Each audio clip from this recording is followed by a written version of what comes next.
নমস্কার, কেমন আছেন সবাই? অ্যাডভেঞ্চার উইথ খুশির নতুন একটা ভিডিওতে আপনাদের স্বাগত জানাই। সো আজকে হলো আপনার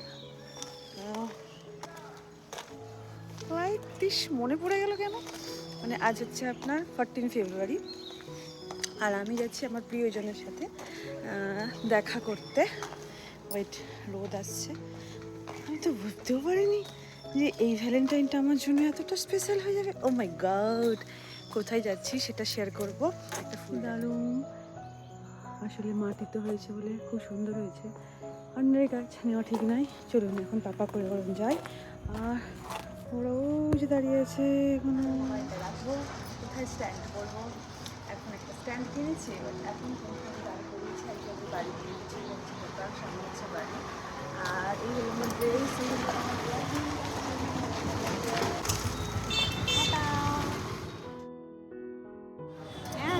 সব থেকে সুন্দর লাগছে কাকে? হনুমানজি।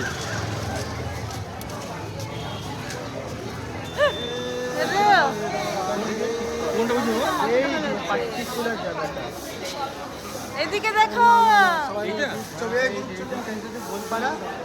ওরে বাবা,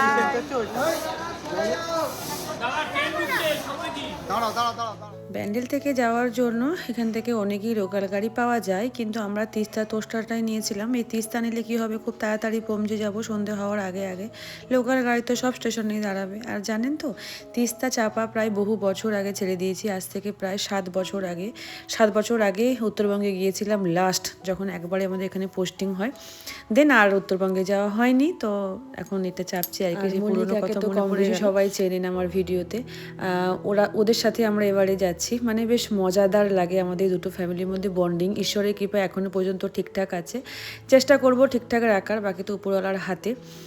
এই আর কি। তো চলুন একটা ভিডিও শ্যুট এখানে এভাবেই করে নিলাম, কারণ অনেকেই দেখেছি জানেন তো এইভাবে শ্যুট করতে, তাই আমি একটু ছোট করে ট্রাই করলাম। এই তো আমরা নেমে গেছি নবদ্বীপ ধামে। এবার বুঝতেই পারছেন আমরা ইস্কন মন্দির যাব। আর ওর দিকে কী বলুন তো, হচ্ছে ওই স্ট্যান্ডগুলোর উপরে না অনেক পাখি বসে আছে, কারণ তো দেখতেই পাচ্ছেন এখন সন্ধে হব প্রায়। পাখিরা এখন ঘরে এসছে। আমরা এখন ট্রেন থেকে নেমে টোটো নিয়েছিলাম, 10 টাকা করে 20 টাকা করে মাথা পিছু ওরা নিয়েছিল। আমরা একটু রিজার্ভ করে নিয়েছিলাম, ভর্তি হয়ে গেছিলো এতজন যাত্রী যখন। তারপরে আমরা লঞ্চ ঘাটে আসলাম, লঞ্চ ঘাট থেকে 10 টাকা করে টিকিট। তারপরে আমরা চলে এসেছি ইস্কন মন্দির। এখন সন্ধে হব। এখন কোনো রুম আর হোটেল দেখবো না, কারণ আগে আমরা সন্ধে আরতি দেখব। আমি আগেও 3বার গেছি, কিন্তু সন্ধে আরতি না আর দেখা হয়নি। তো আজকে সন্ধে আরতি দেখা হলো। আর সব থেকে স্পেশাল কি জানেন, ভ্যালেন্টাইন্স ডে আমার ভালোবাসার মানুষের সাথে আমি দেখা করতে পেরেছি। এটা ঈশ্বরেরই কৃপা। কিন্তু যখন প্রোগ্রামটা হয়েছিল তখন কিন্তু মাথায় ছিল না যে 14 ফেব্রুয়ারি হচ্ছে ভ্যালেন্টাইন ডে।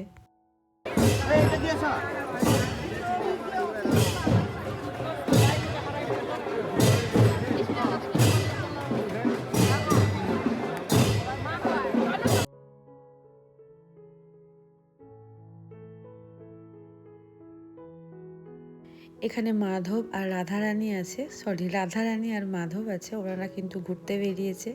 সো এটুকু দুটো কিন্তু দুজনে কিন্তু শোনার, যেটুকু আমি ওখানে শুনলাম। আর এত হারে ভিড়, আমরা তো প্রচুর পিছনে ছিলাম, এটা হয়তো গল্প কথা মনে হবে, কিন্তু যখন আসছিলাম প্রতিবারই সবার সাথে আসি, এবারে না মনটা সবার সাথে চাইলো না, মনে হলো আর দাঁড়ানো যাবে না, আমাকে একাই দৌড়াতে হবে। সঙ্গ আর কারো করতে গেলে আমি আর প্রভুর দর্শন পাবো না।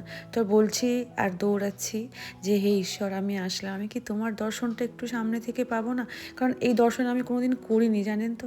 কিন্তু কোথায় ছিলাম আপনারা কল্পনা করতে পারবেন না, সেখান থেকে কিন্তু আমি সামনে এসেছি।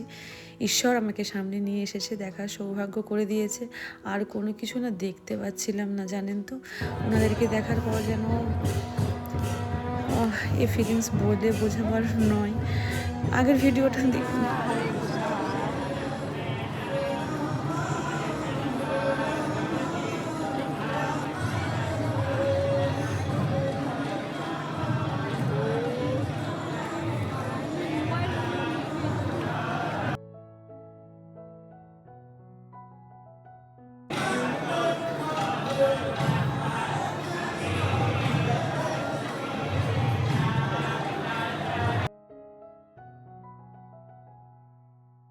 মন্দিরের ভিতরে কিন্তু ফোন অ্যালাউ নয় সত্যি, কিন্তু আমি এটাও মাধবকে বলেছিলাম, মাধব আমি কি তোমার আরতির একটু ক্লিপ রাখতে পারবো না আমার ফোনের ভেতর? আমার এই চোখ দুটো কি সার্থক করতে পারবো না যখন মন চাইবে? কি জানি কেন সবার চেক করলো, আমার কিন্তু চেক হলো না, আমি জানি না কেন। সেকেন্ড টাইম ভোরবেলা যখন গিয়েছিলাম তখন চেক হয়েছে, কিন্তু সন্ধ্যার আরতি কিন্তু আমার চেক হয়নি। আর ভোরের আরতির জন্য কিন্তু আমি এতটাও আকুলিতি করিনি যে আমাকে সন্ধ্যের ভিডিওটাও ক্যাপচার করতে হবে, কারণ সেটা আমি বসতে চেয়েছিলাম মাধবের কাছে, আর মাধবের স্মৃতি একটা রাখতে চেয়েছিলাম। আমার ক্যামেরা চেক হয়নি, তো সেই জন্য আমি একটু আপনাদের জন্য তুলে আনতে পেরেছি। সন্ধ্যা আরতি দেখার পর ওখানে বসে নাম কীর্তন একটু করার পর এসছিলাম রাতের খাবার খেতে। যেহেতু সারাদিন খাওয়া দাওয়া ওইভাবে কিছু করাই হয়নি, তো রাত্রিরে কী কী নিয়েছিলাম সেটাই আমি জানাবো এখানে। আর ইস্কন মন্দির এখন আশেপাশেই সমস্ত খাবারের হোটেল আছে, খাওয়ার এখন চিন্তাই নেই। বছর দুয়েক পরে মনে হয় আমি আবার আসছি, অনেক ডেভেলপড হয়ে গেছে, কিচ্ছু অসুবিধা হবে না।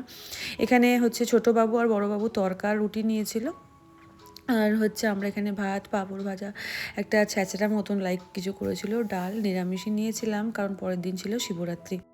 চলুন এখন ভিডিওটা এই পর্যন্তই, পরে একটা নতুন ভিডিও আবার আসছে, দেখা হচ্ছে পরের একটা ভিডিওতে। ততক্ষণের জন্য সবাই ভালো থাকবেন, সুস্থ থাকবেন এবং নিজের খেয়াল রাখবেন।